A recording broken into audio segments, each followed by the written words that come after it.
afternoon with us here at the Brower Center. My name is Beth Rossner. I'm the CEO of the Berkeley Chamber of Commerce. We're the business organization here in Berkeley. We represent over 350 members by providing things like education, advocacy, and connection. So I'm delighted to be here, partnered with our friends at Visit Berkeley, the Downtown Berkeley Association, the Mayor Adina Ishii's office, and our presenters today, East Bay Sanctuary Covenant. Just a little bit of housekeeping. We will have plenty of time for Q&A at the end. Since it's a small group, we may be able to take questions as we go along, but we'll leave that up to our presenter. However, if you do have a question, it would be great if you could write it on an index card or a piece of paper, raise your hand, and one of our volunteers will come around and collect. That way we'll be able to make sure we address everything. You should have all gotten a red packet on your way in. If you didn't, we have more available on your way out. Please stop by. We have 2 information tables on your way out as well. East Bay Sanctuary Covenant has a lot of tools and resources, both here in print and also online. There's a whole digital toolkit for you to bring back to your places of employment. So I'm going to turn it over to our co-host, President and CEO of Visit Berkeley, Jeff Church, to give a few welcome remarks. Thank you, Jeff. Awesome. Thank you so much, Beth, and thank you so much for everyone being here. We are the tourism office for the city. We promote Berkeley as a desirable destination for both visitors and locals alike, and what makes Berkeley so unique is that we are a sanctuary city. We welcome everyone, and then this event really affirms that commitment to us to make sure that we have whoever is in our city feel safe and secure.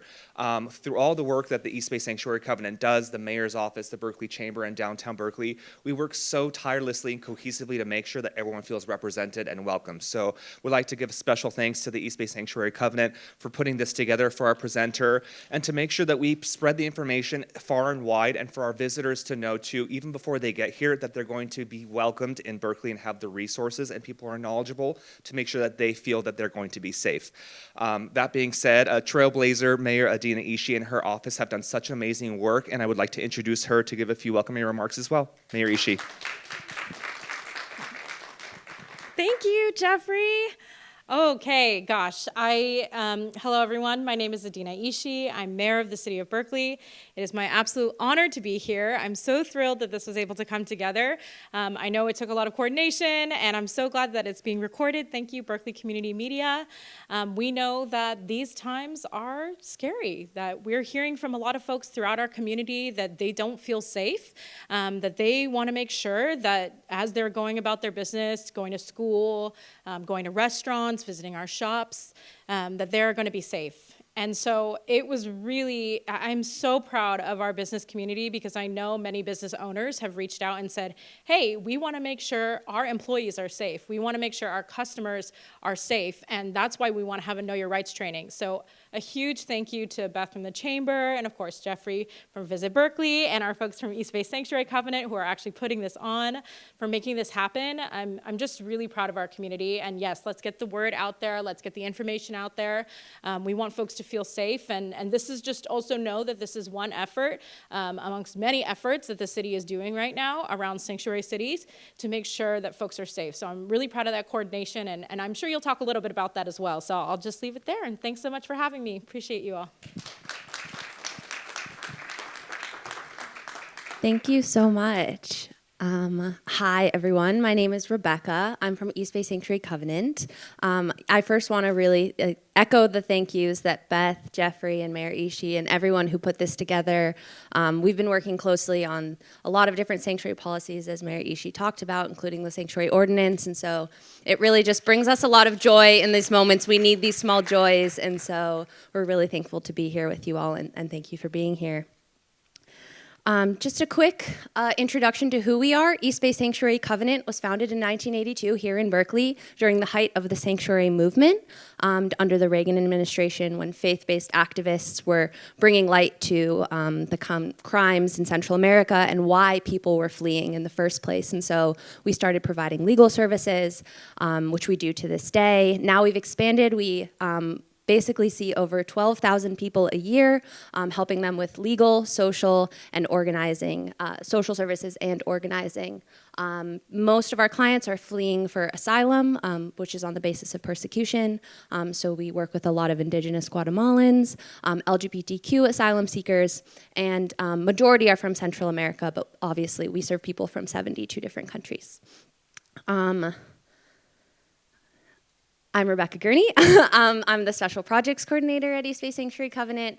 And so my background, I was a paralegal and have come to East Bay Sanctuary Covenant. I have a bunch of different special projects, but one of them is coordinating all of our Know Your Rights materials and leading our trainings and really facilitating in this moment our kind of education and outreach to the community. So happy to be with you here today. And I'll pass it to my co-facilitator, Jennifer. Hello, everybody. It's really great to be here, and I want to thank Mayor Ishii and the Brower Center and the Visitors Bureau for inviting us here today. I'm Jennifer Reich. I am an attorney. I'm also a volunteer board member with East Bay Sanctuary Covenant. I joined the board just a couple of years ago in 2023, but my history with the organization actually goes back to my days as a law student here at Berkeley. I was a volunteer and learned how to represent people who are seeking asylum and had an opportunity to do that in my first year as a law student, which was a really remarkable experience to have, and also, connected me to doing work on behalf of immigrants, which I have continued to this day. By day, we are in the daytime right now, but my other hat, in addition to being a board member, I am a full-time, practicing attorney. I'm based in Oakland.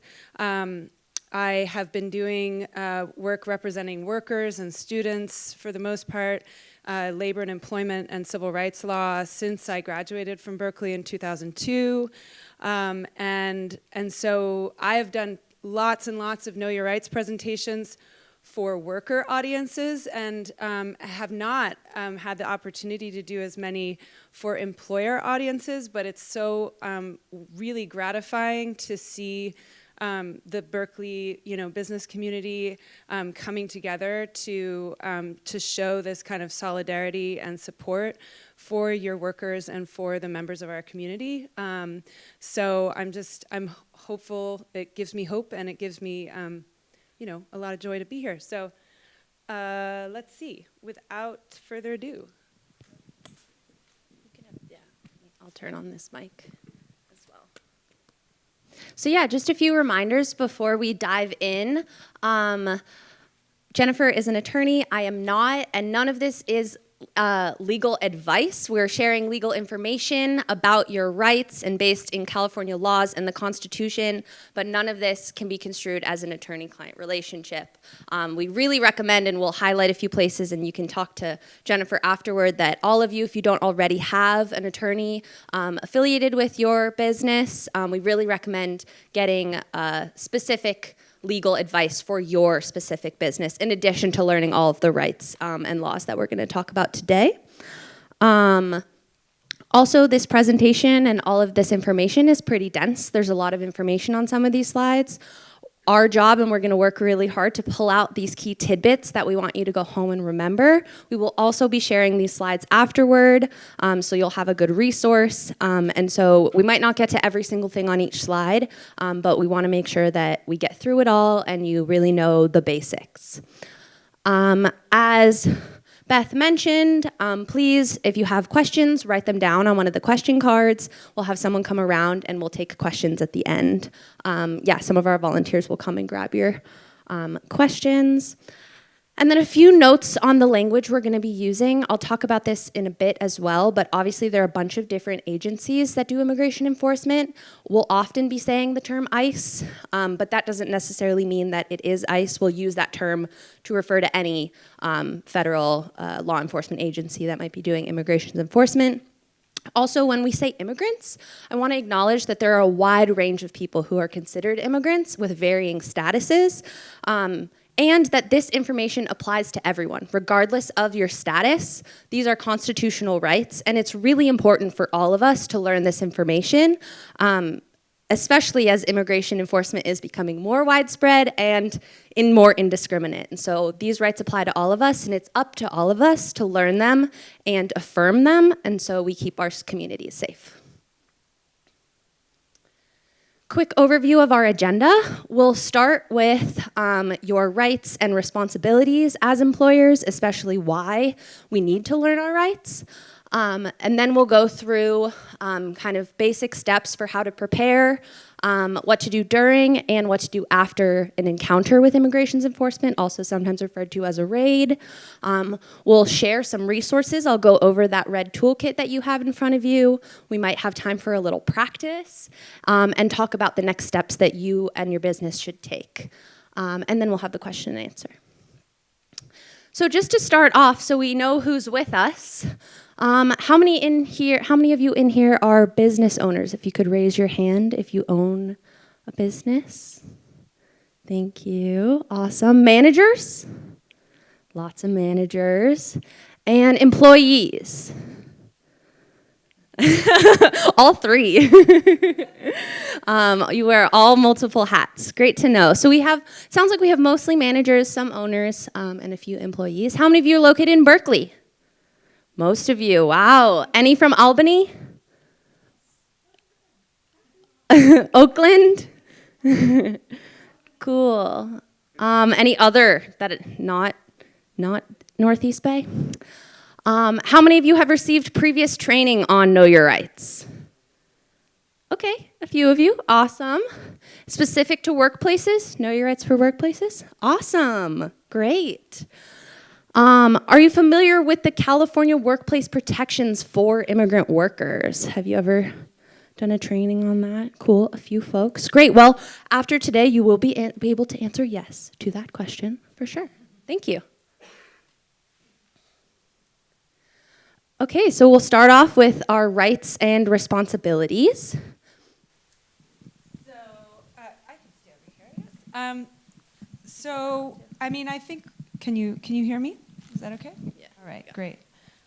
So, one basic question is, why are we here? Why are we having a presentation about workplace rights and the responsibilities and duties of employers in this time and this place?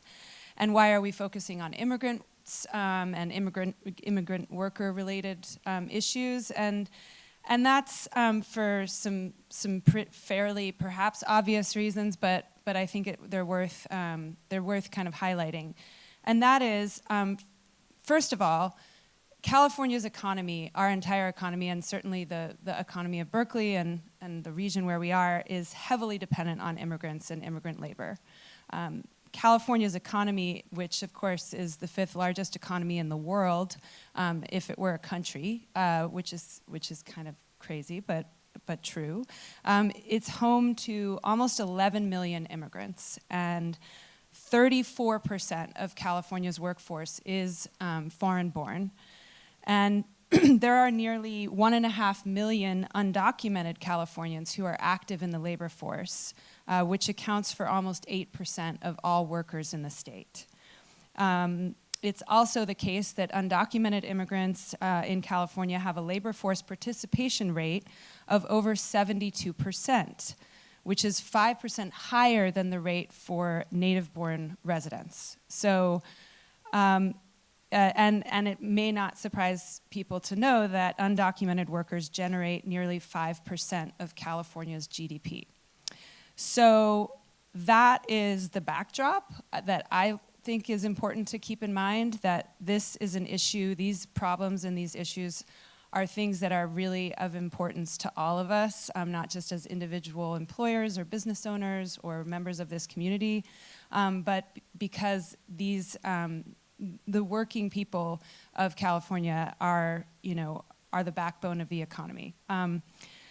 So the good news is that in California, there are a lot of protections that exist under law, and that creates both an obligation but also an opportunity for business owners and responsible employers to take steps to protect themselves, their businesses, and their workers, who are, unfortunately, right now, under attack. There are workplaces and communities and neighborhoods that are being targeted. People are being arrested, detained, and sometimes violently so, under without warrants, without any reasonable suspicion other than the color of their skin or the language they speak or even the type of job that they're doing. It is really important, and it's really good for business to protect workers and workplaces, and it's also really important to help staff and patrons feel safe in our community. So those are some reasons why we are so glad that you're here. And of course, as Rebecca said at the beginning, it is your and our constitutional right to do that and to stand up for basic fundamental protections. So that is that. In terms of what the broader context, as I mentioned, we are going through a period right now of what some have called mass de-documentation, meaning people who are actually in the process of trying to legalize their status here, or who have different kinds of temporary work authorizations, are finding themselves caught up in enforcement procedures, and that people are being blocked from entry and pathways to lawful status, and both through policies and then actual practices happening. And we are seeing deportation and detention on a pretty massive scale. Workers are scared, and businesses and communities are really being torn apart, not just here in California, but across the country. And so our goal here today, obviously, is not to inflict more fear, but actually to make sure that you walk away with some clarity about, your role and your responsibilities, but also with some ideas for a plan and resources that you can share with your team, with your neighbors, with your friends, with your family, so that we can try and prevent and mitigate the impact of these attacks. There are immigrant workers with and without authorization who are work authorization, and even US citizens in some cases, who are being directly impacted, meaning arrested, detained, etc., by what's going on under this administration. As just one example, there was a massive raid in Georgia at the Hyundai LG battery plant that maybe many of you may have read about, where workers with work authorization, were among those who were detained. And another, there is, anecdotal evidence all around of a DACA recipient. DACA, by the way, is sometimes known as the Dreamers Act.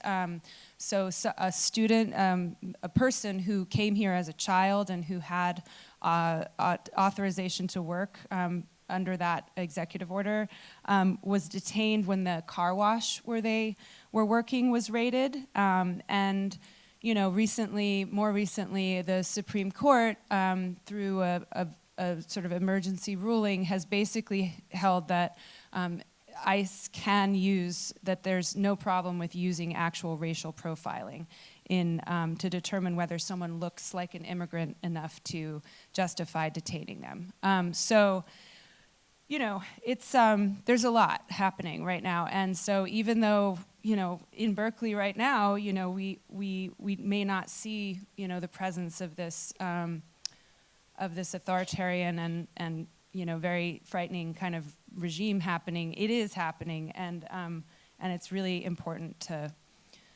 to be vigilant and to be informed. So.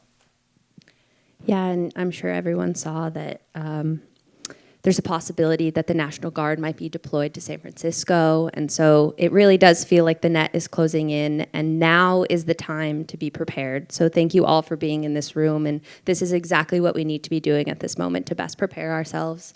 So I'm just gonna go over a quick review of our constitutional rights. These are our basic rights, and they apply to everyone regardless of their status. It's really important that we know and learn our rights and are able to articulate them clearly, because that is kind of the main protection that we have, and that's how we meet the fear with power. So encounters with law enforcement can be very scary and traumatizing and triggering. I lead these presentations all the time, and I witnessed ICE in Los Angeles a few months ago, and I almost forgot everything I've learned. And so we really recommend, and we try to practice that the first time you articulate your rights should not be in front of law enforcement. And so we're all going to practice right now. I'm gonna read the rights that we have, and then we can all repeat it back together. So we have the right to remain silent. We have the right to remain silent. We will not sign any documents. We will not sign any documents. We do not consent to a search. We do not consent to a search. We will not open the door unless a search warrant is signed by a judge. We will not open the door unless a search warrant is signed by a judge. We have the right to speak with a lawyer.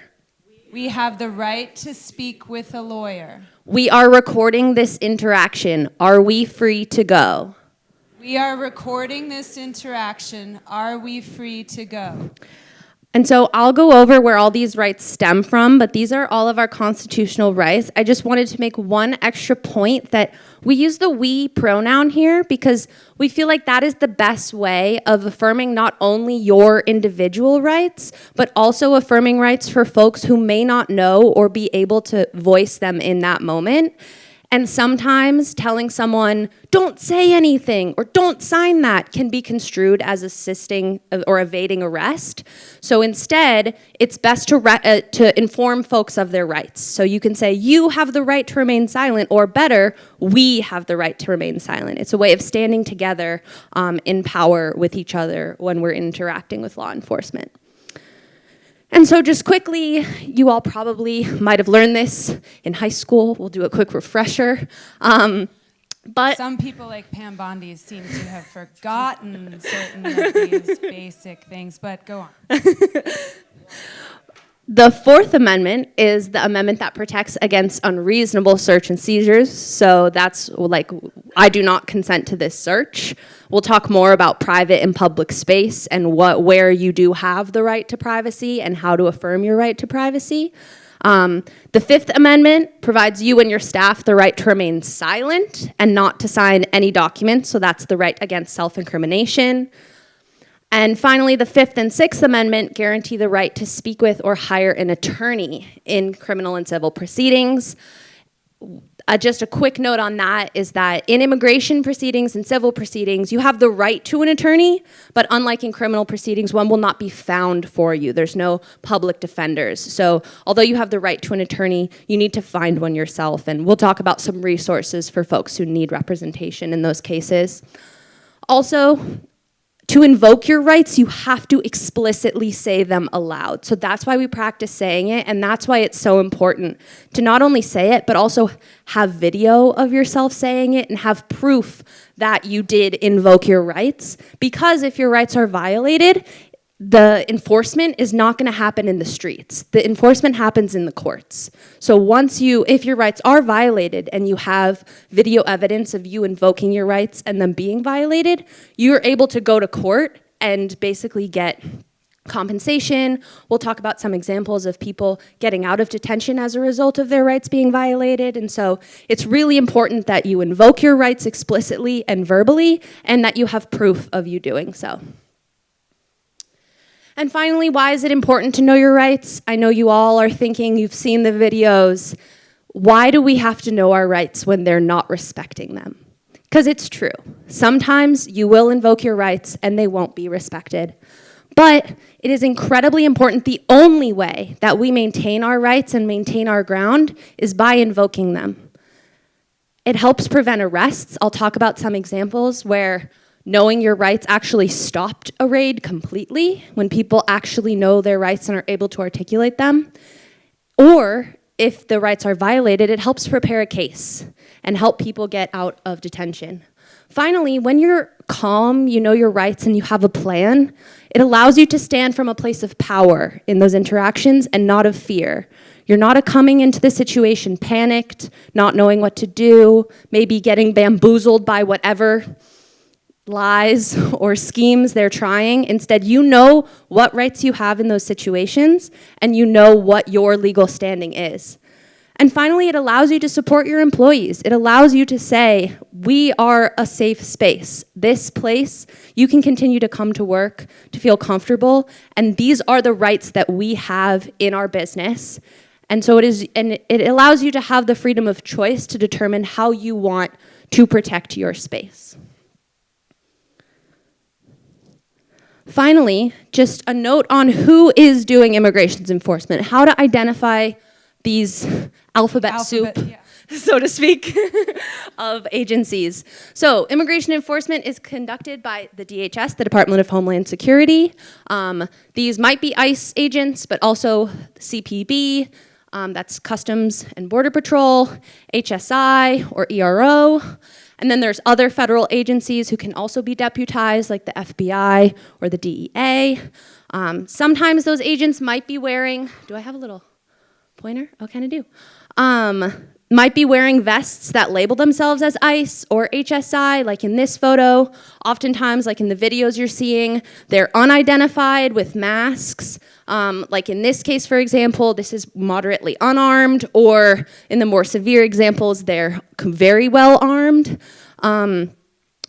It can be difficult to identify them oftentimes, but in California, local and state agencies, and in Berkeley, since we passed the sanctuary ordinance, are prohibited from conducting immigration enforcement. So if you do see a local law enforcement officer, you can be pretty sure that that is not an immigration enforcement action.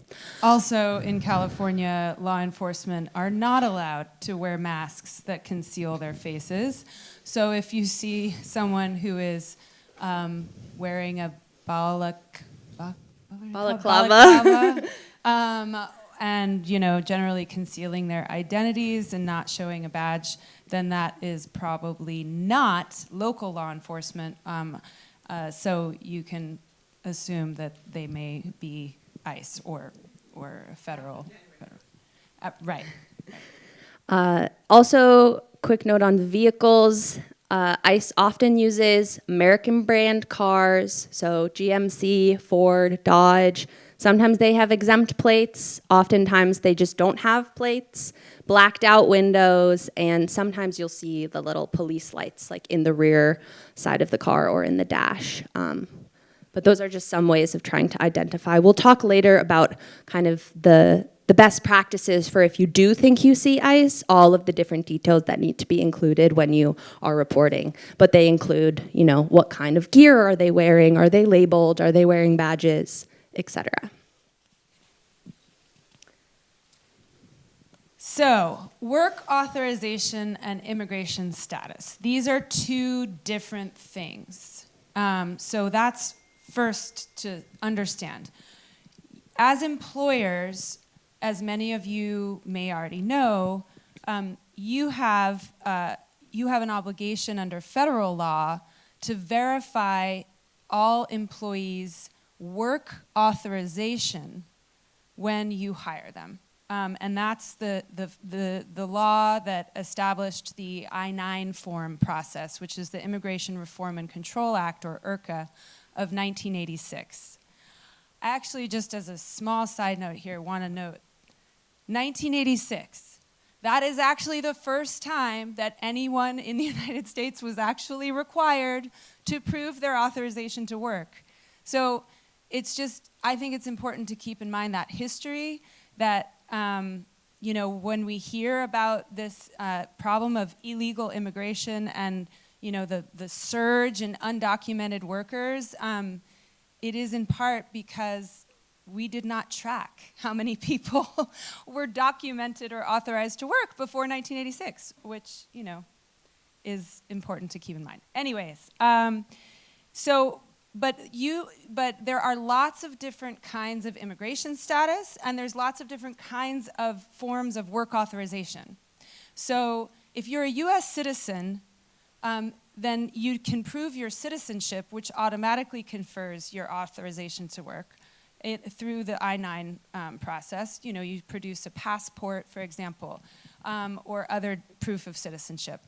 You can be a non-US citizen and have authorization to work. You can also be a non-US citizen and not have authorization to work. You can be a legal, documented immigrant on a student visa who does not have authorization to work. So there's lots of differences, but the important thing is you do not all need to be immigration attorneys to figure this out. You need to focus on making sure that, at the outset, that you are checking your folks for work authorization and following the instructions on the I-9 form, but not making other inquiries or demanding that they prove what their immigration status is, which is irrelevant, really, to whether or not they have, it's not part of the I-9 process.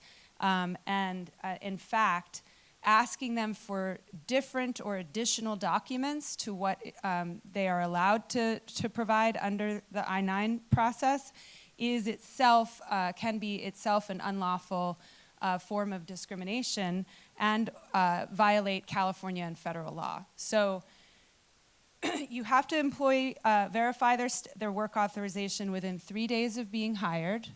And they don't need to, as I said, they don't need to verify anything about their immigration status, like whether they're a DACA recipient or an asylee, or they have temporary protected status as someone from one of the countries that has been allowed to do that. But when it's important to note that when they're filling out that I-9 form, the employee, not the employer, has the right to decide or choose which identity and work authorization documents they want to present. So there's a list on there. They can choose either, one of these things from column A, or a combination of, this plus this from columns B and C, and each employee is allowed to decide, and among those things, which they're going to use in order to satisfy those requirements. And that is true when they're initially hired, and it's also true if it at some point becomes necessary to re-verify their work authorization at some later point. And we'll talk a little bit about when that might happen, and when you're not allowed to re-verify a little bit later.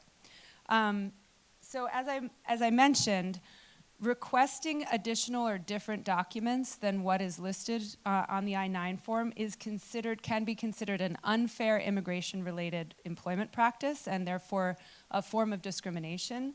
And there's also specific California Labor Code sections, sections 1019 and those around there, that actually can impose civil penalties for violating this rule. So now, as many of you know, the law prohibits employers from knowingly hiring or continuing to employ employees who they know lack work authorization.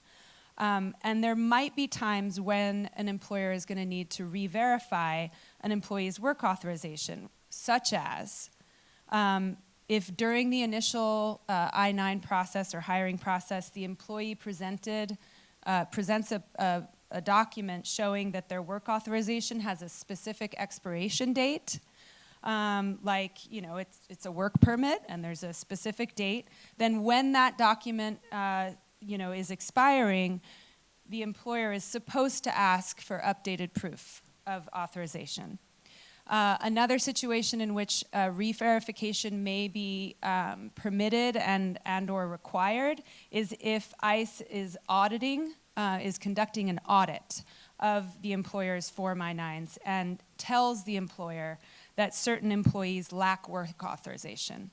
And then the employer has to re-verify. And I will just note here, there is a difference between an ICE audit of work authorization paperwork and a notice from the Social Security Administration that someone's Social Security number doesn't match what the Social Security Administration's database shows for that particular number. So these are sometimes called no-match letters, and those do not trigger any obligation to verify anyone's work authorization status, because the presence, for many reasons, among them is that the Social Security Administration, at least not up until, whenever DOJ got their hands on that data, the Social Security Administration's database does not keep track of people's work authorization or immigration status. It just contains information about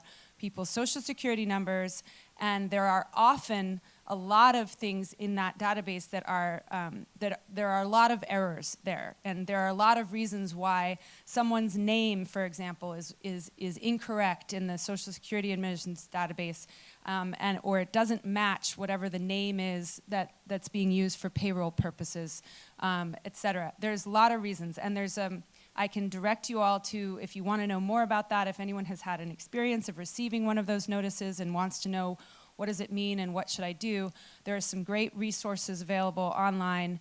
The National Immigration Law Center and the National Employment Law Project, NILC and NELP, respectively, have some really good fact sheets and tools for employers about, and things to know about the no-match letters and why they do not trigger any kind of requirement to re-verify. But also, there may be a time, the third situation in which re-verification might be permissible, or you may feel that you need to do it, is if you're doing your own, if the employer is conducting its own audit of, a sort of self-audit of everyone's I-9 forms. And so that could be, and you may realize, in conducting that review of everyone's paperwork, like, ooh, I see that, this employee actually, was hired 3 years ago and their work authorization expired, 6 months ago. I need to ask if they ever renewed it.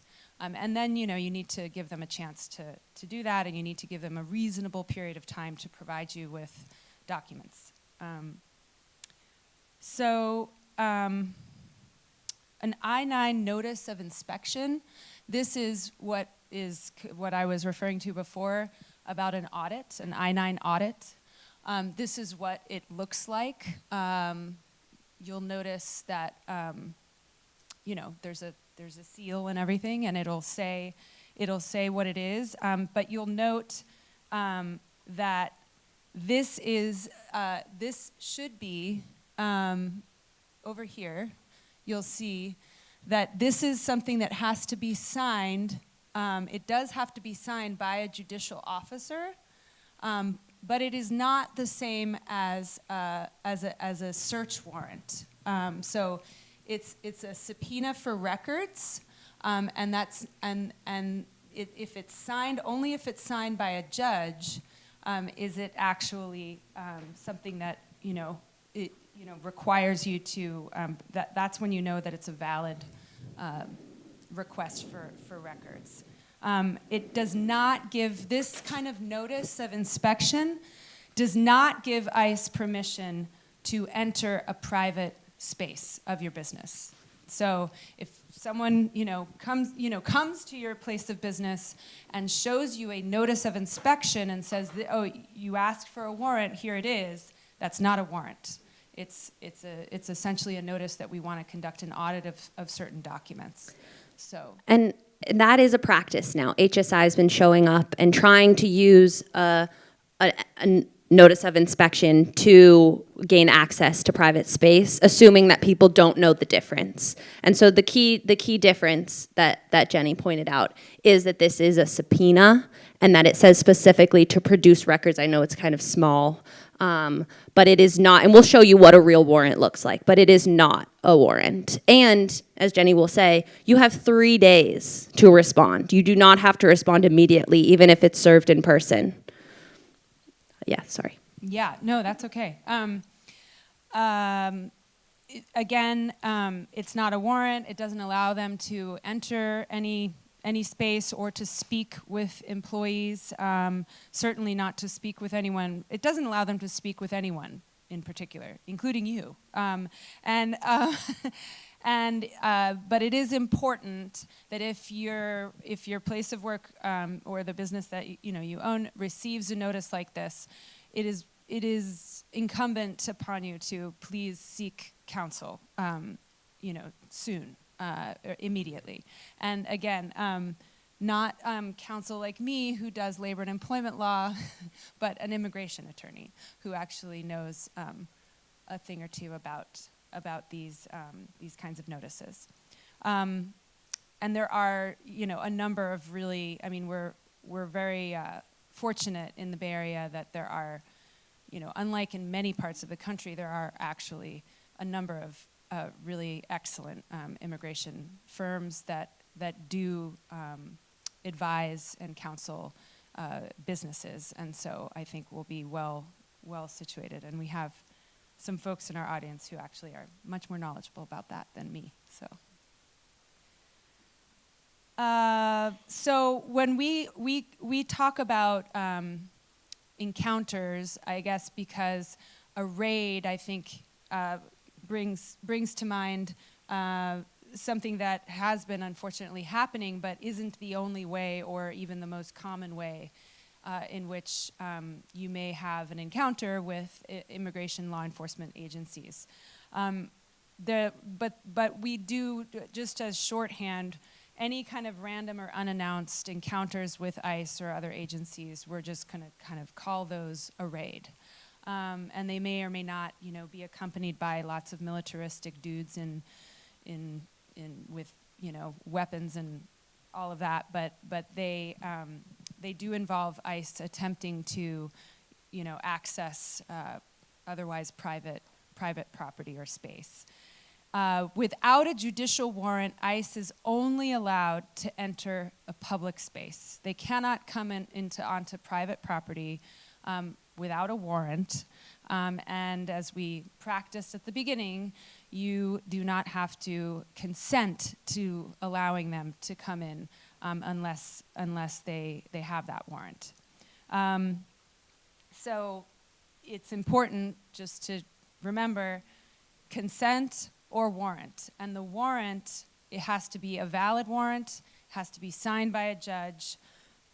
And we're going to show you in the next slide how to identify the different types of warrants. So a judicial warrant will have the name of a court at the top. It might say United States District Court. In fact, it will almost certainly say United States District Court because ICE and others are a federal agency, and so most very common, it will say United States District Court, and it will say search and seizure warrant. So there's no mistaking that. There's also, it will have, it has to be from the court, it has to have the correct business name and address, and it has to have a specific date and be signed by a judge.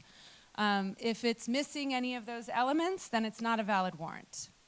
So there's an example of what one that's filled out actually looks like. And then if we, the more likely scenario is that ICE may try to enter with an administrative warrant, which does not have the nice little U.S. District Court seal or name, and it does not, you will notice, it says that it's a warrant for arrest of alien. It does not say search it does not say the word search, and it doesn't say the word search and seizure warrant. So that's, and it's not, nowhere is it signed by a judge. There is a signature line there for an authorized immigration officer, but that, of course, could be any law enforcement agent of ICE.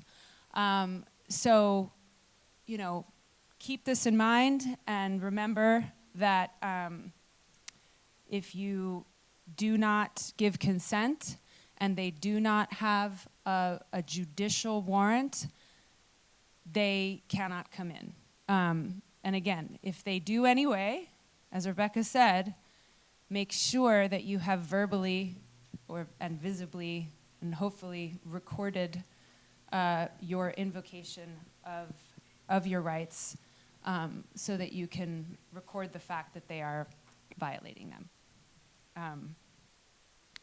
So, I think, yes. Here we go. So, turning to, on the positive side of things, this, and actually relatedly, so California recently passed, we have a lot of protections for immigrant workers, many of which we're not going to get a chance to talk about here today because there are a number of legal protections that apply vis-a-vis employers. So in other words, immigrant workers or workers in California all have the right to, be paid lawfully. They have the same rights to minimum wage, overtime, meal breaks, rest breaks, and to not be sexually harassed or racially harassed, and they have all the same rights and remedies as workers, regardless of their immigration status or work authorization status. So, just because you find out that someone doesn't have papers, doesn't actually mean that they have that you can ignore their right to be paid fairly and to be paid in accordance and to be treated in accordance with all the other laws. But this law in particular, AB 450, actually was obviously passed specifically in response to the current moment we are living in. And it prohibits employers from allowing immigration agents into private areas unless they present a valid judicial warrant. So essentially, it prohibits you from giving your consent to the search absent a valid judicial warrant. And you can invoke this if ICE keeps pressuring you. Well, we have this this warrant to enter, and you can point out that's not a warrant to enter my the private premises of this business, and under I'm obligated under California law to refuse consent. So sorry, you're going to have to go find the person you're looking for some other way, but I'm not going to let you in here. And it also prohibits employers from sharing employee records unless you've received a valid formal notice of inspection, the I-9 audit, letter that we showed you before. And furthermore, employers have an obligation to notify employees in writing within 72 hours of receiving a notice of inspection that asks to inspect the I-9 documents of employment records. So there's the Labor Commission online has a template notice, like in other words, that gives you the language that you need to give that written notice to your employees. So, and it's, I'm not going to click on it now, but it's hyperlinked there, and then we'll, as Rebecca mentioned, we'll provide you with this whole PowerPoint. It's in your toolkit. It's in your It's in your digital toolkit. So the little QR code, it also is linked, the template notice as well. And so that link to the template notice from the Labor Commissioner should be live. And, oops, sorry, I just wanted to make sure I covered everything.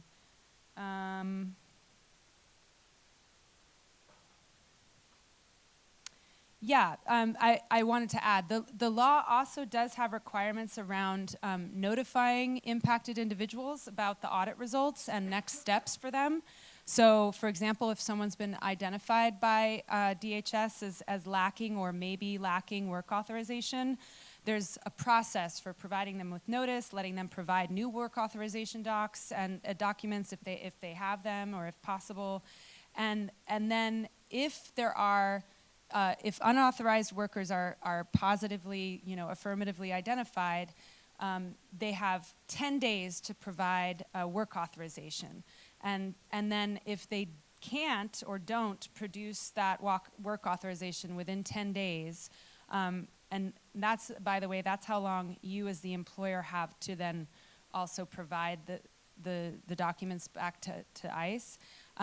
You are supposed to either terminate employment or place the employee on leave pending resolution. So that is what you're supposed to do under federal law, and then AB 450 is meant to protect employees so that all workers, regardless of their immigration status, are protected from these kind of unjust workplace disruptions and violations of their privacy. And it is important, and we think of, obviously, we all think a positive development in the sense that it provides a lot greater clarity to employers in California about what they're supposed to do and how they're supposed to respond to these immigration enforcement agencies, and also helps to foster trust with workers, and really show folks that you value and want to safeguard their rights and their dignity, which is really important. And it also, again, helps to mitigate some of the risks that employers may feel if they feel like, I'm stuck between a rock and a hard place. This gives you a pretty concrete, very specific way of resisting what could otherwise be, it's sort of a trampling over of your workers' rights. And there is a fine if this law is violated. So you don't want to end up in that situation. And lastly, I just wanted to point out that there was just a law passed that was signed Monday. into law. Yeah, on Monday, that Governor Newsom signed, which also requires employers to provide employees, existing and new employees, the opportunity to name an emergency contact. And the emergency contact is who that person wants you to notify in the event that the employee is arrested or detained in connection with an immigration enforcement action, or that occurs at the workplace. And any kind of emergency. Yeah, and it's a best practice anyway. I would say to have an emergency contact for all your employees. I actually have emergency contacts or alternate contacts for all my clients. So that's a good idea, and you have until February 1st to provide notice of workers' rights to this, including this is sort of separate from the emergency contact part of it, but you have to provide notice to employees about their rights, their constitutional rights when interacting with law enforcement. And the DLSC, or the Labor Commissioner as it's called, is going to develop a template for that notice, just like they developed a template for the notice for the notice that you're supposed to give to employees when you've received a notice of inspection, when you're being audited, and you have to give them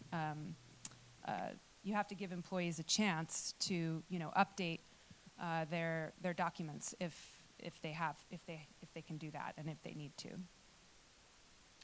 Yeah, that's a brand new law, so definitely stay tuned. There'll be more communications from the Labor Commissioner and things about it, but it just happened, so we wanted to let you all know. Those are, like Jenny said, best practices already is informing emergency contacts if there is a raid. And as we're going to share, and hopefully you'll take away, to educate all of your staff on their rights. But now, other than being a best practice, it is now a state law that you have to do so, which is pretty awesome. And the state's going to provide you a lot of resources to be able to do that, as well as we are too. So the next step we're moving along in our agenda is basically how to prepare, what to do before, during, and after a raid. So the first step, and we talked about this a bit, is to identify and mark private spaces. So like we said, law enforcement officers, including ICE, can only enter public spaces of your business without a signed judicial warrant or your consent, which you cannot give. And so public spaces are anywhere that is accessible to the general public. So customers, if you are a restaurant owner, the dining room of your space, if you're a retail store, the kind of floor room, that's public space if the public can enter.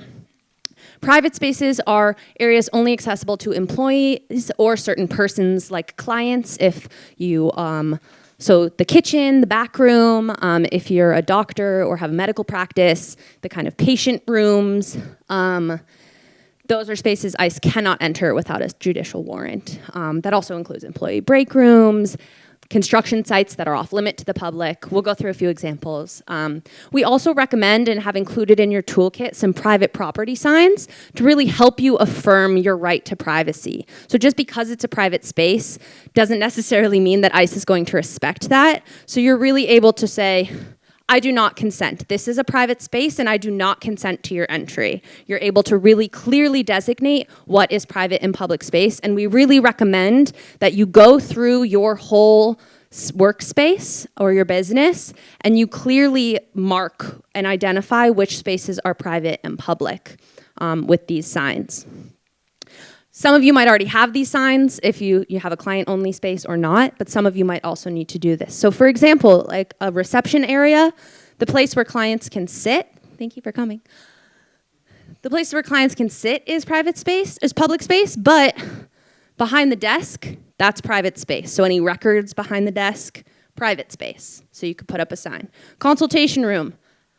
Oh yeah, that sign could be to the back area. Say there's a break room or other kind of office space with files, private space. A consultation room for a medical facility, absolutely private space, employees only or restricted area. A retail store, obviously the floor, public space, but behind the counter, employees only. So you could put up a sign there, employees only. A fenced construction site where their public is not allowed, private space, employees only. So we really encourage you all right now, if you're immediately thinking of it, write it down. But when you go home tonight or the next time you're in your business, take a walk around. Look at the different spaces that you have. If it's possible, you have a locking door with a code that also can affirm private space. If it's best to put a buzzer to allow clients to come in and not freely access the space, depending on what your business is, it might make sense or not make sense to have more locking or, more kind of definitive ways of marking your private space, but definitely take a look around your entire space, any back doors, put up signs, make it really clear, and educate all of your employees on what those signs mean. Because you might not be there when ICE shows up. And so it's really important that they also know that that is private space and they should not allow anyone to enter. We're gonna talk about that further, but basically we recommend that you tell all of your employees you cannot consent to any law enforcement officer entering our private space. Only the manager or the employer is the only person who can provide consent. And so if the person is being asked to provide consent to enter private space, they should immediately contact their supervisor. They can say to the ICE agent directly, I am not authorized to speak with you. I'm not authorized to provide consent to private space. So in addition to just marking the space, it's also really important to educate your staff on what those markings mean. I think this is me. Okay. So like I just said, how to prepare, create a plan, and train all of your staff. This is like general disaster training. Today was earthquake day. We all did an earthquake drill at our office. This is very similar. So train your employees about what their rights are, what they can and shouldn't say, basically nothing. They don't have to say anything. They should always invoke their right to remain silent. What if sorry to interrupt for 1 second, but what if someone, the law enforcement person, simply asks, well, I'm looking for Jose Ramirez. Is he here? You know, what do they do? Do they just refuse to answer that? I'm not authorized to speak with you. I have the right to remain silent. You do not have to share any information about what workers are there, who's working, what their statuses are. We'll get to this. You do not have to sort employees. You do not have to say so-and-so is here today, so-and-so is not. You, as the employer, and all of your employees have the right to remain silent, and in fact, you absolutely should do so. Everything that you say can and probably will be used against you. And so it is really the best thing to do. Say, I do not consent to this search. You do not have permission to enter my property. I do not have to speak with you. I have the right to remain silent. All of those things should become second nature to all of us at this point in order to affirm our rights. Anything you say could be used against you. Like I said, also, designate a point person, so a trained manager or the business owner, depending on who is there, who will be the main point of contact to interact with agents and review any paperwork. It is obviously best practice to train all of your staff on what warrants look like and how to identify them, but the really best practice is that you or your other management staff are the only ones who are reviewing those warrants. And so, like I said, your staff says, I'm sorry, I'm not authorized to speak with you. I'm going to get my manager who can come and review your warrant. Please wait. Then you go get the manager, then the manager comes or yourself and reviews the warrant. And so everyone knows basically who the point of contact is, and they call that person. And other than that, all they have to say is, I have the right to remain silent. You do not have consent to enter. I'm not authorized. That's also number 3. And then, yes, so in addition to training employees on the plan and who the point of contact is, it's also really important to train them on their constitutional rights. So like I said, that they do not have to speak to an immigration officer. They do not have to sort themselves. They do not have to provide any sort of documentation, that they have the right to remain silent.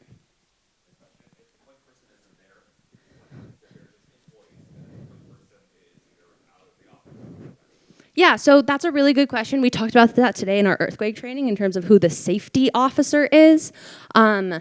It's best practice that the point person is there and at all times, and maybe you need a few point people. Maybe you need to train all of your managers or your employees, or if that person lives nearby, like you can call them. You can say, I'm sorry, none of us here are authorized to speak with you or allow you to enter.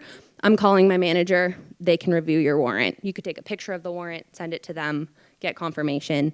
Again, everyone at your business should know all of these things, but the way to protect your employees is to have one person be the main person responsible for responding and speaking with the agents. A lot of folks might not feel comfortable or haven't been trained. We also, before you leave, on our resource table have a few upcoming general Know Your Rights trainings, as well as some online trainings. So if you have staff that you want to just recommend, hey, like say you can't lead a Know Your Rights training for your whole staff, but you want to send them to one of ours, you're totally welcome to. We really encourage you to invite all of your staff to learn their rights and come to one of our trainings. Also, part of a plan is having people have designated roles. If we have time at the end, we might do a little role play, but there's obviously the one main point person, who's the manager, who will be directly interfacing with law enforcement. Also have someone who's ready to call the rapid response hotline. We'll talk a little bit more about this, but each county, including Alameda, has a rapid response hotline who will verify ICE raids. And be able to also provide assistance. If people are detained, they can get legal representation. So calling the rapid response hotline also can activate bystanders and other folks to show up. So it's really important to do so, and that should definitely be someone's role in the moment. Also, like we said, it's really important to have recording of any interactions with law enforcement and ICE. So have someone designated to do so that there is footage of you saying, I do not consent to this search, that you could then use later. And then obviously someone that's there for the safety of the patrons, someone handing out red cards, saying we have the right to remain silent, really helping folks affirm their rights. So that's part of the plan, is to make sure that you have everyone in your staff know what to do in that situation, like any emergency. And then finally, emergency preparedness. So we talked about this. It will become the law that you have to do this, but it really is a best practice to have emergency contacts, the correct legal name and date of birth for all of your employees. Some of that information is key to finding them in the detention locator if they are detained, but also just, supporting them and their families if they're detained. Have an updated list of attorneys to call for your business and your staff, should you need them. You can talk to Jenny if you need resources on that. Encourage all of your workers to speak with an immigration attorney or create a family preparedness plan. So you cannot discriminate. You cannot profile employees and say you should go talk to an immigration attorney. Instead, you should offer all your employees the opportunity to speak with an immigration attorney. We have a Saturday clinic in Oakland where people can have a 15-minute consultation. I'll show the flyer for that, and it's also in your packet. So you can share that as a resource with all of your employees, that if you need to speak to an immigration attorney, that's where you can go for free. And then also, there's a lot of signs in your packet that you can post, but also posting the rapid response hotline number, that's that yellow card in your packet, in communal spaces, and encourage you and all of your employees, all of us in this room, should have that number saved in our phones, so immediately you can call the rapid response hotline should you need to. And just a quick note about the family preparedness plans. There are resources available online to help people actually prepare that plan. It's not, it's not a business plan size plan. This is just a pretty basic, kind of set of things that people can take, half an hour to think about and sort of set out. And so, like for any emergency, with the school, and any kind of emergency, like your plan for what would happen to your family. We have a family preparedness plan that you can find on our website, and we also offer trainings and can provide support to families filling out those plans. Just to review the next steps that we just talked about: clearly label private and public spaces, create a plan, train your staff, and keep accurate contact information. If you haven't done so already, think about what, for your specific space or business, what is your next step? What are you going to commit to doing right after leaving this training to better protect your business and your employees? So there are a few examples throughout this presentation that I'll just lightly highlight. This first one happened in LA at a mobile health clinic. Basically what happened was the driver of the bus noticed that there were unidentified vehicles that rolled up in front of the gate to this parking lot where the mobile health clinic is parked. The driver and the security guard stood in the door, in the opening at the gate, and blocked the vehicles from entering, and just spoke between themselves and to the other people that this is a private space. They can't come in here. They don't have a right to come in here. And the agents were able to hear that, and eventually they left. They did not come in. So even the driver just knowing his rights and the rights of that space and standing and blocking the vehicles from entering was enough to prevent a raid in this case. So this is a perfect example of when knowing your rights and articulating them clearly is able to prevent a raid from even taking place. Okay, so we're all thinking about, or at least I'm thinking about that famous World War II meme or poster, keep calm and carry on or whatever. Obviously, it's not about carrying on in this case, but staying calm is key, and asserting your rights is also key, as Rebecca's been talking about. So when you break it down, like what's the very first thing that you need to do if you have an encounter with ICE or other immigration enforcement agents? First of all, you deny them entry. So denying entry does not mean that you physically block them or that you run or you shout or you cause a scene. But you do have the right to ask them for identification and for a legal justification to enter. That means either, a warrant or whatever. They may not identify themselves, as we have seen, but you do have a right to ask them to at least identify, what agency and what authority they are acting under. Again, if they do not show you a valid judicial warrant, they do not have the right to enter without your consent, and you, as the employer, do not have the right to give that consent for them to enter any private space that's within your business.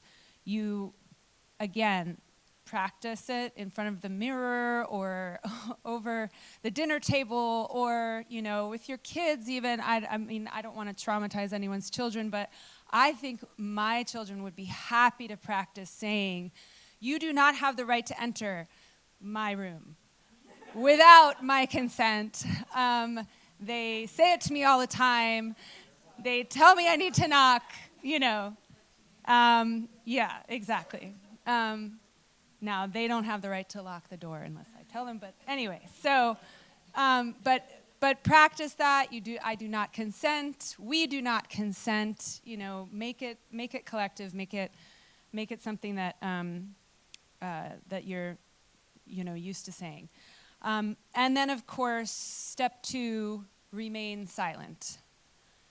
Resist the urge to mock or question the basic humanity of the people standing in front of you, maybe to reference fascism or whatever, which I'm sure I would have a very hard time doing, but the best course of action truly for the sake of your employees' safety and the safety of your business is to remain silent and not give them any information or basis to, escalate the situation beyond whatever is they have a right to be doing.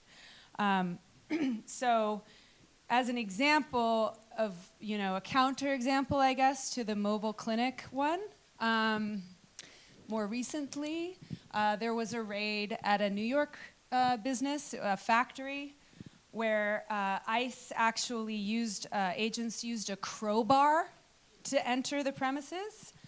They rounded up about 70 employees, and they had them sort themselves by status.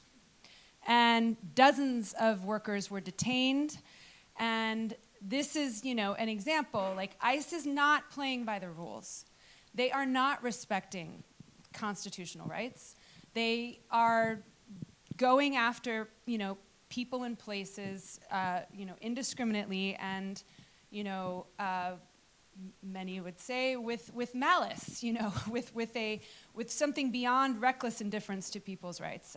But this is a sort of an example because, just imagine what might have happened or how differently that might have turned out if the plant had had a plan for ICE encounters, if the employees knew that they had the right to remain silent and not sort themselves in response to an ICE agent telling them to do so, or if if a manager was there to assert that right on all of their behalves, but also if someone had been recording the ICE agents breaking and entering the building without consent and without a judicial warrant. So, that's why, again, the information I think that we're providing here hopefully will, empower you and enable you to do what you are allowed to do to protect yourselves. So, the other, aspects of what you can do during encounters, obviously you can come up with a sort of a signal or a sort of very simple phrase that you use, to indicate that ICE is present. I was thinking about something that I saw recently. A man was talking about how he received a text message from his daughter that simply had the chicken emoji by itself. And that he knew that what that meant is, I really want to leave and go home, but I need it to be your fault. Like, I need you to, like, come get me, but I can't, like, exit this situation in a socially non-awkward way. So, and like, he knew what to do. And he's like, all right. So he, called, said, you have to come home now. I'm getting you, whatever. Got her, and it was all good. And so similarly, you could have whatever emoji you like that you send around to all employees, like, hopefully that's not like, something really obvious, but like, it could be a sunflower, it could be whatever. I don't know, that's indicative of the fact that, the people should be on alert. Remind employees to please stay calm and don't run. They can ask, of course, as you can with any encounter with law enforcement, am I being detained? Am I free to go? And there are red cards, which I think are in your materials and which, I'll have in Spanish and in English, and I think maybe in other languages too, all of the basic reminders of what people can say to assert their constitutional rights, the most important of which in these situations is the right to remain silent and to refuse consent, and the right to speak with an attorney. So again, employees do not have to answer any questions about their immigration status or show their identification or documents or sign anything or physically sort themselves or point out who someone is, or any of that. And that said, of course, you also don't want to encourage employees to lie or to show false documents, because that will obviously probably get them and perhaps you and others or whatever in even more trouble. So again, protecting your employees and your customers, remaining calm, not running, exercising their rights to remain silent and refuse consent.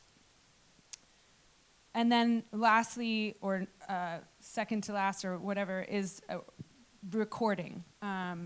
Again, if you can see anyone's badge number or name, that would be great to record or take a photo of. And again, wherever it's safe for you to do so, record it on video. And if you can't safely hold the phone up in a way that records the video, if you have the audio recording an app on your phone, you can at least hold the phone and record the audio of what's happening.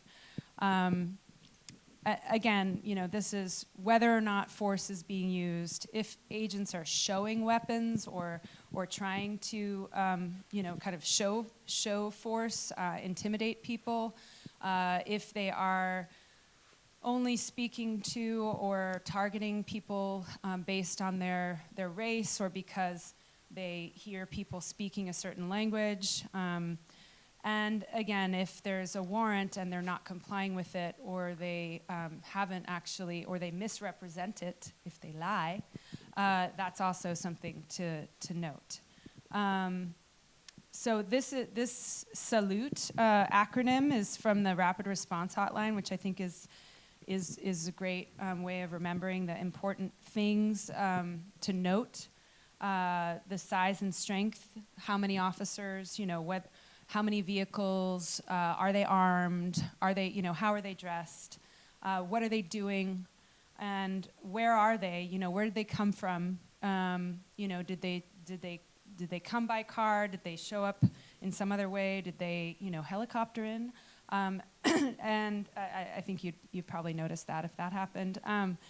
And again, their uniform and clothing, their appearance, and then the time and date when all of this is happening.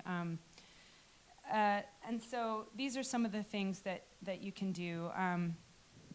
And, not to, there are just so many examples, unfortunately, of where things have either gone right or wrong. I mean, there is a restaurant that was raided in Pittsburgh, and where ICE zip-tied the staff before they could turn off the stoves, and a fire started. And the zip-tied employees had to explain to the ICE agencies where the fire extinguishers were, and there were 16 people that were detained. And it's also, I mean, so there's a silver lining to this, because after this happened, they actually called the rapid response hotline, who sent 20 volunteers as legal observers and to support the families. And afterwards, the community raised about $133,000 for bond payments and salaries for the employees and repairs for the business. So obviously, this is a situation where, the government should have been held responsible for this damage, but it's also an example of how, community solidarity can make a difference, and we can help take care of each other and get through this time. So yeah, like Jenny just talked about, immediately following the raid, if employees are detained, ask where they're being detained if you can. They probably won't tell you, but you can still ask. Gather and record all of the evidence that you have. We're both hitting it. And so, yeah, with the Salute framework, call the rapid response hotline if you didn't have someone who already did so in the moment. You all have this flyer in your toolkit already. You can post that in a communal space, as well as the little yellow card. Also, if you have video or security camera footage, or if the agents mistreated anyone, all of that information is really important. And these things happen so quickly, and sometimes your body experiences so much adrenaline that you might not remember everything as clearly a day afterwards. So it's really important to take a moment with yourself, write down your whole experience if you didn't get it on recording, or even if you did, write down how many agents, what the date was, all of those details, so that you have a written record of what happened that you can share. You can even make a voice memo to yourself, just, pretend you're an old school attorney dictating a letter or something. Yeah. This is what just happened. And all of that is great evidence to be used afterwards in court. You just really want to amass the evidence that you have, should you need to bring a case. Make a list of anyone who was detained and notify those emergency contacts. Like we shared, that's now California law, that you're going to have to notify emergency contacts if your employees are detained on the job, but it's also just best practices to do so, so that the family members know and they can find support for the individual. If you do have employees who are detained, connect them with legal representation as soon as possible, so either their families or them directly. The Rapid Response Hotline, also known as a CLIP, can typically provide support within 72 hours of a raid. So if someone doesn't already have an immigration attorney, they can call the Rapid Response Hotline from detention, or their family member can call with their name and date of birth and help them get legal representation immediately. So that's really key. And also connect with the family to provide assistance. Maybe that person was the sole breadwinner for their family. Make sure that they get paid. It is actually your legal duty that they get the full paycheck up until the hours that they were detained. So even if it can't go to them, make sure that that paycheck reaches someone in their family. And connect them with mutual aid, like the example where Jenny shared of the community really coming together. Maybe you start a GoFundMe, or you facilitate that with members of the community, but really show up for your employees and their families, because this is a really traumatic and scary experience, and everyone needs our support in this moment. And then for all of your staff, discuss what happened. Provide support. Again, these are really scary and traumatic experiences, and make sure your staff feel supported and know that you support them and that your workplace is a safe space. Review and revise your ICE protocol. Maybe something went wrong. Maybe someone didn't know and provided consent to enter. But just, remember again what our rights are, and that this is a safe space, that we can continue to work here and feel confident. And maybe you have a legal case and you get people out of jail, which we're about to talk about. Okay. So this is a great example of a court case in Chicago. where it was a recent decision in a case brought by the ACLU and others, where it was found that ICE arrests in private space without a judicial warrant were unlawful. In this case, the agents actually had a stack of blank administrative warrants that they retroactively filled out after they detained people and got their names. And the judge found that to be completely unlawful. This decision resulted in the release of 22 people and the reimbursement of bond payments for those folks. So again, this is a really key example of when, even when your rights are violated, having records and recordings and evidence of that can not only result in your business being compensated or the laws being reaffirmed, but also in people being released and families being reunified, which is really, really important. And it shows that our rights, even if they're not being respected in the streets, are being upheld in the courts. And so continuing to affirm them is incredibly important. So we're coming to the last section of our presentation. Planning. Yes, so we've been talking about a lot, and I do want to make sure we have some time for your questions and answers. But this, sort of creating a little to-do list after this in terms of preparing. Creating an immigration response plan is really important. Whether that also includes, what am I going to, are there written, policies that I need to post or I need to create? Are there trainings that I need to schedule? Are there things that we could do in our regular, standing staff meetings or something where we could all, take 10 minutes and practice saying those 3 things that we said at the beginning, or those handful of things that we said at the beginning. Actually provide the Know Your Rights training for your staff. There are, again, if you don't feel comfortable doing that yourself, there are resources, not only the East Bay Sanctuary Covenant, but a lot of other organizations in the Bay Area who are providing trainings for community members and for workers specifically. And that's another also a great way to, this organization, the chamber, but also your business, your co-business allies, your fellow, the employers on your block, whatever, you can all get together and pool. You don't generally have to pay for these, but you can all have a big training where lots of people from different workplaces come together at the same time. Again, training your staff about what to do if there's an encounter, how to assert their rights, not allowing ICE to enter, again, absent a valid judicial warrant, and also, knowing who to contact, who the point person's going to be, not running or obstructing officers, but also not answering questions or giving out any information when or if ICE comes to the workplace.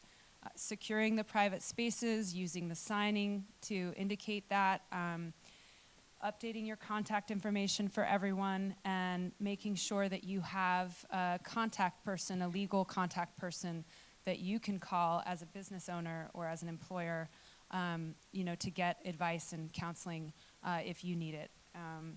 And again, encouraging your employees, all of your employees, to have a family preparedness plan and to seek, assistance, to seek consultation with an immigration attorney if they don't already have one. So this is what I talked about. We have 2 upcoming Know Your Rights trainings at La Peña Cultural Center in Berkeley in November 2nd and December 4th. Outside, before you leave, at our resource table, there's a QR code to register. We'll also send a follow-up email to everyone who we had registered for this training.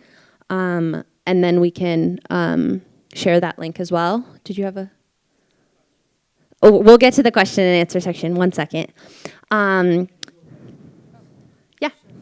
Yeah, and all this information is also by the door when you leave. You can take. We have a flyer you can take. And you'll get a copy of the whole PowerPoint in your materials. Yep. So just quickly, in that red folder that all of you received when you got here, there are some resources. We gave you some red and yellow cards. Also, if you want more for your business, there are a bunch that you can grab on the way out thanks to the chamber. Please feel free to grab a few packets to distribute to your employers or just keep, in your business at the front.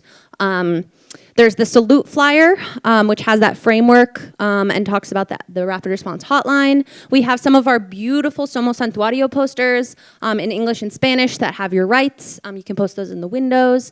And there's also an ILRC sign which says Todos somos bienvenidos, everyone is welcome here, which you can also post in your window and has rights.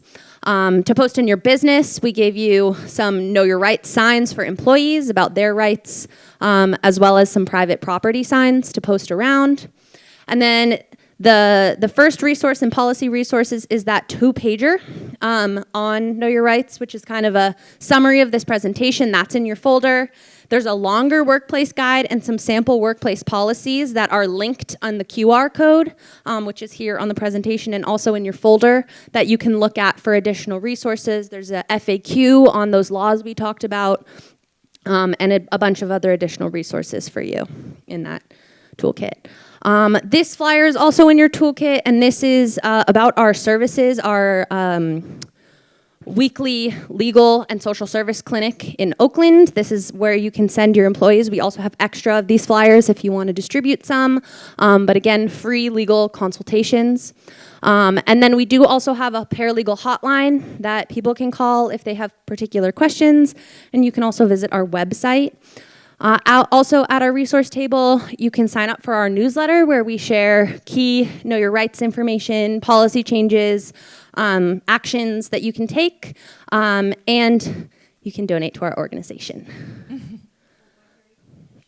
Or buy very cool t-shirts. Finally, before we end, let's all practice together, loud and proud. We have the right to remain silent. We will not sign any documents. We do not consent to a search. We will not open the door unless a search warrant is signed by a judge. We have the right to speak with a lawyer. We are recording this interaction. Are we free to go? Nicely done. All right. Again, like Jenny said, practice that with your friends, your colleagues, etc. Do we have time for the role play? I don't know. How do folks feel? Do you want to practice? It's really important, we find, that the first time that you do this should not be in front of law enforcement. And so, do Q&A? Okay. Okay, yeah. So if we don't practice today, go home and practice with your kids. But yeah, let's get to questions. Do we have any of those question cards? Yeah. Did anyone have a question? Wonderful, perfect. And you have a question. I'm going to give the mic here, and you can ask your question. Thank you. Okay. Thank you. First, I want to ask, what if you have independent contractors on the property? Do the same rights apply that you can refuse on behalf of the independent contractors? You have the right all the same rights apply to you as the employer and owner of the premises. The independent contractor sort of classification or whatever of people doesn't really have to do with any of the constitutional rights or any of the other things that we've talked about today. In terms of your obligations as an employer to, the law we talked about getting contact information and giving them notice and all of that, again, technically if they are bona fide independent contractors and not people who are being misclassified as independent contractors, then no, you don't have to, you don't necessarily technically have to do, there's no requirement that you get from all of your consultants and contractors, emergency contact info and give them notice of if ICE is auditing. But of course, if they are genuinely independent contractors, then you never had to verify their employment status in the first place because they're not employees. So there would be no reason why you would have received a notice of inspection to look at their work authorization documents because they are not employees. So they, there's no I-9 process for independent contractors. So, Although you are supposed to issue a tax form to them at the end of the year. well, taxes and work authorization are Okay. totally different. So, you know, if you issue someone a 1099 because you've been paying them, you've paid them as an independent contractor, that does not mean that you have verified or not verified what their immigration status or work authorization is. So it's totally different. And for now, again, the database on taxes and IRS payments or whatever is not connected to the DHS database about work authorization. So I also want to ask, what if there is not a docket number on the judicial warrant? Does anyone ever fake these judicial warrants, like come up with a piece of paper that says judicial warrant on top when it really isn't? I'm not sure actually. I would assume that there would be a docket number, like for any genuine or bona fide warrant. I don't know if I haven't heard about ICE faking judicial warrants. Yeah. I mean, I think that would be a felony offense. So yeah, I mean, not that, again, they're absolutely misrepresenting, what they have the authority to do by, waving papers in front of people and just expecting that if I show you my machine gun and a paper that you're going to freak out and just do whatever I say, which is, a pretty reasonable assumption. But in fact, that would be not just unconstitutional, it would be a crime for them to do that. So it seems unlikely. Yeah, and that's what I was going to say. Exactly. If they do present you with any kind of warrant, definitely photograph it. That's part of the records that you should keep. Yeah. So then if it is unlawful, you can sue. I did get a question from the audience. If ICE presents an administrative warrant and I refuse entry to a private area, then what can I expect to happen? So, two options. They say, okay, and they leave. Or they might talk to patrons in the public space. They might basically respect that you said no. They might respect your consent, or refusal to provide consent. They might talk to people in the public space. They might try to go after folks. And that's when you remind folks that they have their right to remain silent, that they don't have to provide any documents, that they shouldn't run. Basically, it would be like ICE encountering them in the street. The other scenario is that they don't respect your right to privacy, and they do enter your private space. And that's when you would say, I do not consent to this search. You do not have the right to enter my private business. And you get that on film or recording, and then you have a legal case against them because they violated your constitutional rights. Which of those two options? Is more... It depends on the officer. I would say likely in places like Chicago or Los Angeles or any of the examples we've given, it's the second one.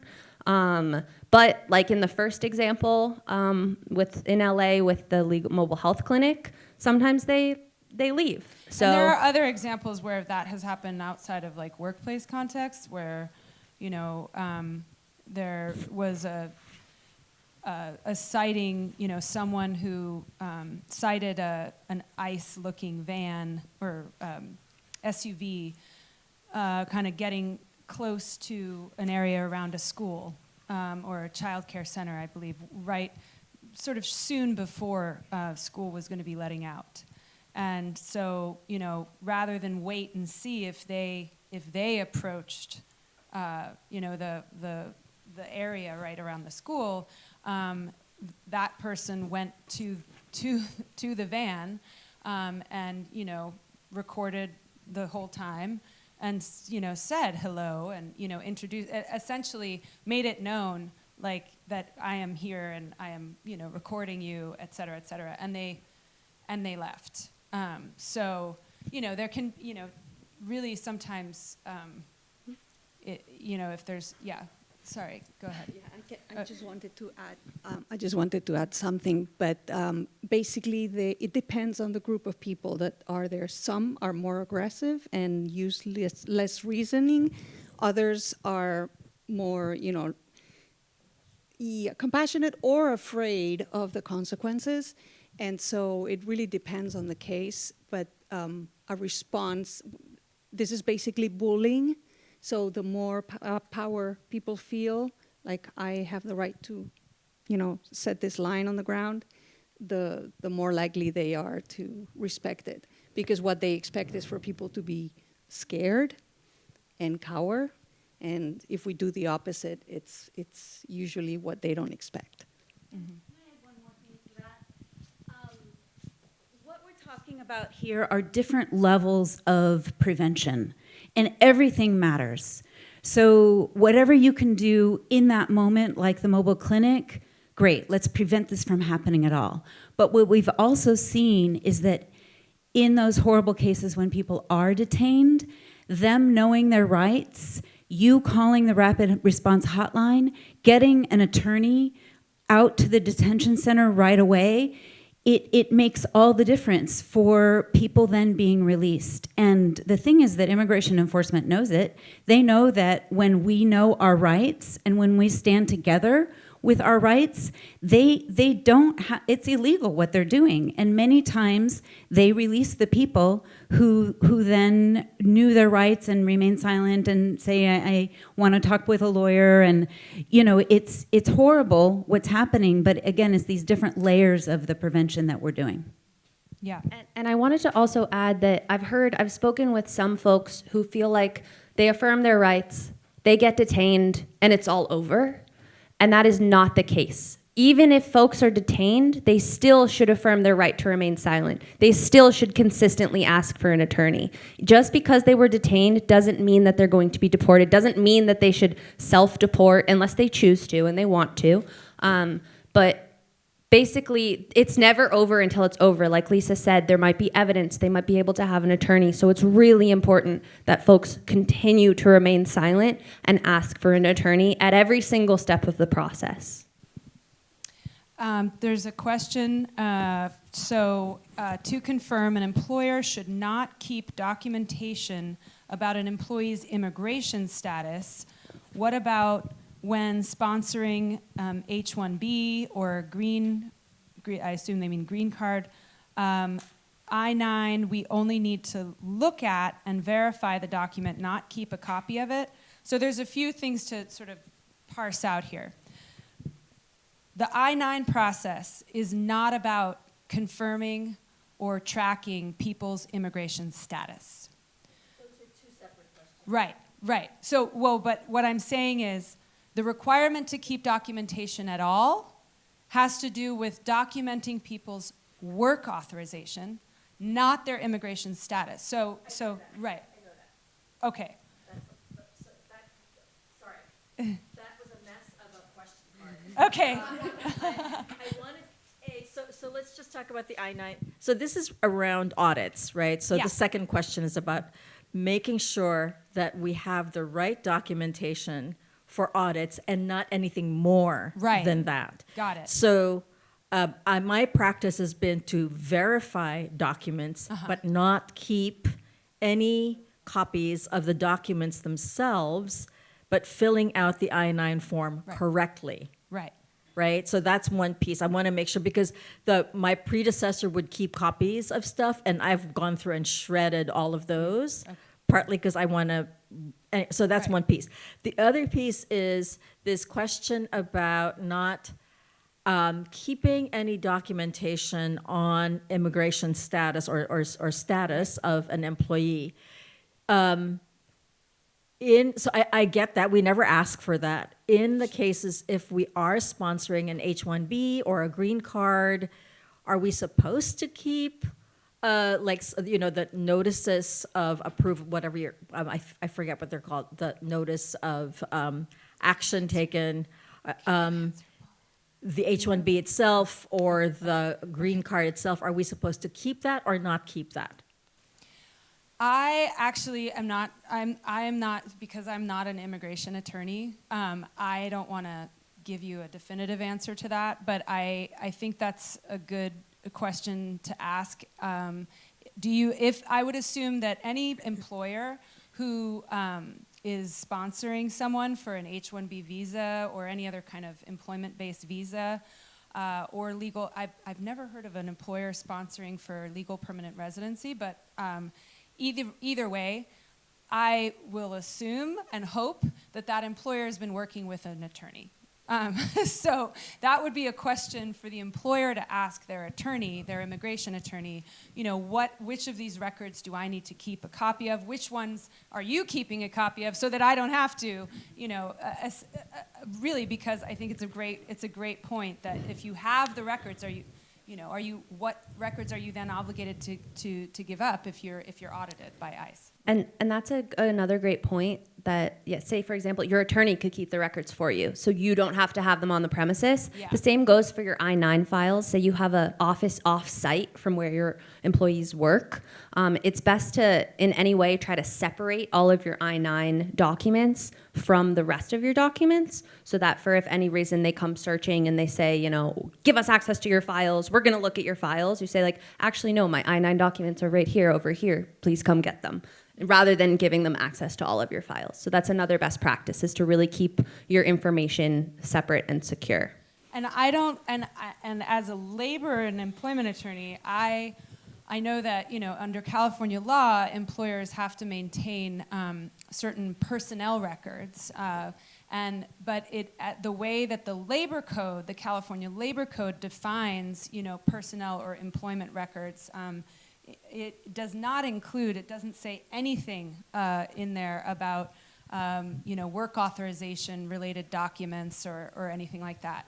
It really is personnel, your personnel file is, in other words, which may be kept on the premises, presumably in a locked place, or a private, secure electronic, storage location.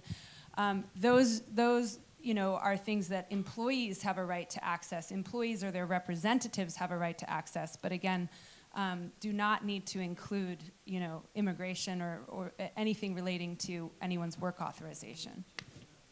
I have one last question. In a restaurant, can they, I'm assuming ICE or immigration enforcement, be denied entry at the door as if they are being denied services?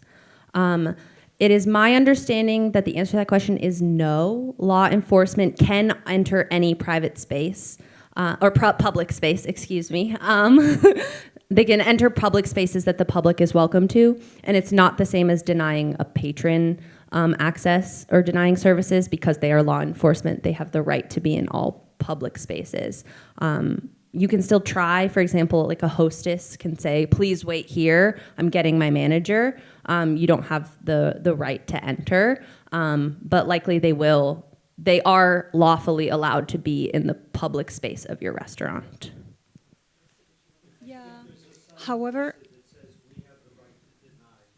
exactly. Right, but it's a service thing where you have the right to deny service to anyone, but of course there's limitations even to that right, because the Unruh Civil Rights Act in California and generally federal law, public accommodations. I mean, you wouldn't be able to deny someone entry to your restaurant just because of the way they look, for example, or the color of their skin. So there are limits to your right to control access to what is otherwise a public space. However, law enforcement has the obligation to provide identification and a badge number. In that event. And in that event, and if they don't, you could construe it as a safety issue. I would think that if they're not identifying themselves and if they have their faces covered, right, one would be protected by the law by saying, I don't know for a fact that this is an agent,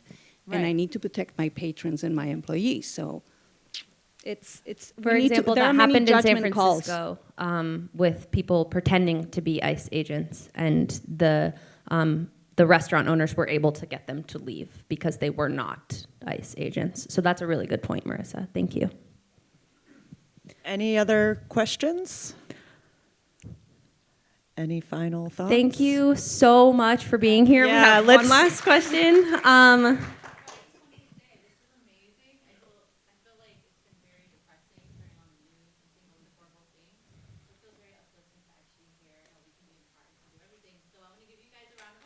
Yay. Thank you. Yeah, thank you so much to our presenters. Thank you to East Bay Sanctuary Covenant. Just wanted to let you know, I forgot to mention this at the beginning. Thank you to Berkeley Community Media. They are recording just this. Nobody's on camera besides the presenters, so the Chamber will post this workshop on the Chamber YouTube channel and on our website. Anyone who registered for today's event and provided an email, we will send you a copy as well, so you can send it to your teams. And of course, all of the resources that were provided to you in your red folder and on your way out the door. Any other closing remarks? I just wanted to say, if you, if I am not an immigration attorney who offers advice to businesses about immigration-related matters, or employees for that matter. However, if you have questions, or if your employees have questions about their rights at work, I am happy to speak with you or them, and you can look me up. I have my own practice, Reich Law, and you can verify my status with my cousin Sam here. And go eat at Saul's. But yeah, please provide your feedback. We really value all of your feedback on our presentation. We'll continue to do this presentation. And yeah, like Jenny said, EBSC is also here to support you. We have some information out at front, but we'll send you all of the resources here. And please feel free to reach out to us if you have additional questions. And thank you so much for being here. Thanks, everyone. And I think the team is going to stick around for a little bit, either here or out at their table. So feel free to ask any follow-up questions. Thanks, everyone. Thank Appreciate you you being here.